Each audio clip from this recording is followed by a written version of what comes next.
Hello mga ka-farmers! Welcome back to my channel. So, isang katanungan ang sasagutin natin ngayon. Kung ilang kilo daw na pre-starter feeds ang ipapakain sa isang biik.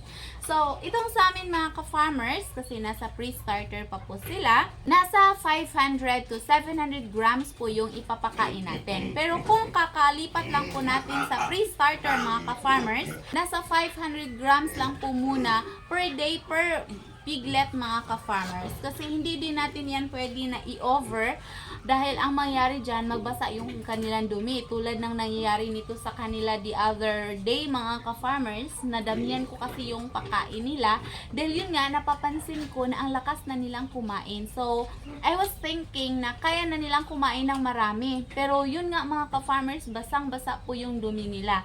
At nasasayang lang po yung kinakain nila mga ka-farmers dahil marami po yung pinapakain ko pero dinudumi lang din nila. So, ganyan po mga ka-farmers. Hindi po maganda yung mag-overfeeding tayo dahil masasayang lang din. I know maraming mga hog raisers na magsasabi na nag-overfeeding sila at okay naman po. So, depende po yan sa baboy mga ka-farmers at depende na din kung ano ba yung nakasanayan nila.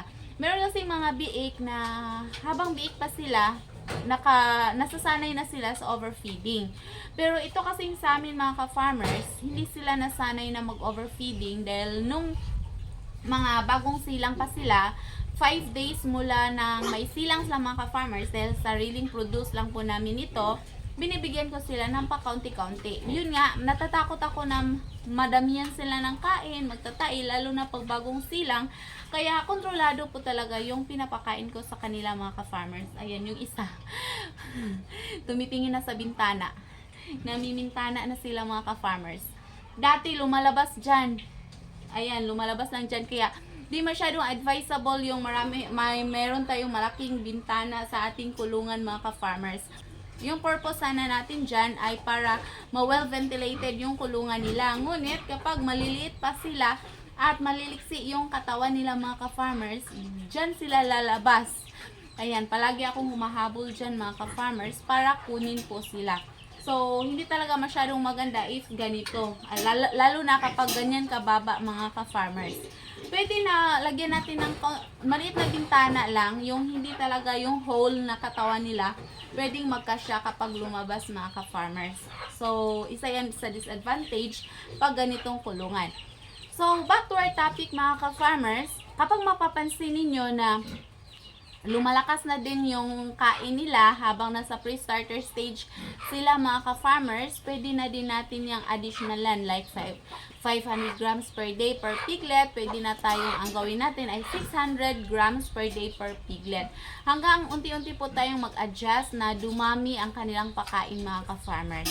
Yan lang po talaga yung tandaan ninyo dahil number 1 talaga na pakungontra ng mga bagong walay na biik kasi nasa pre-starter po yan, meaning bagong walay po yan. Yun po talagang magbasa ang kanilang dumi mga ka-farmers dahil ang hirap pong gamutin pag ganyan. It will take several days mga ka-farmers bago po magamot. So, mas mabuti po yung prevention. Pero sa akin mga ka-farmers, meron akong gamot na hindi injectable. Para sa mga biik pa, yung Sporlac mga ka-farmers. So, drops lang po yun. So, mas easier siya, lalo na dun sa mga ka-farmers natin na hindi pa marunong na mag-inject. Pwede din po. Kukunin ko lang po.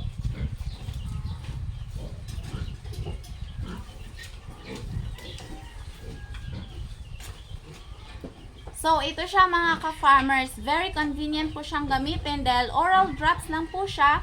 Kaya kahit na hindi ka marunong mag-inject, pwede po itong gamitin mga ka-farmers. Pero hindi po pwede sa mga baboy na nasa starter grower, yung finisher, mga malalaki na.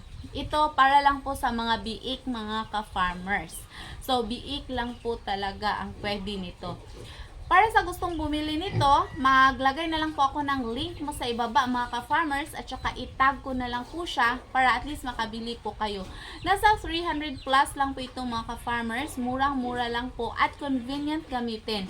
Noong una, nakagamit ako nito mga ka-farmers nung bagong silang pa yung aking mga biik, mga ilang days yun.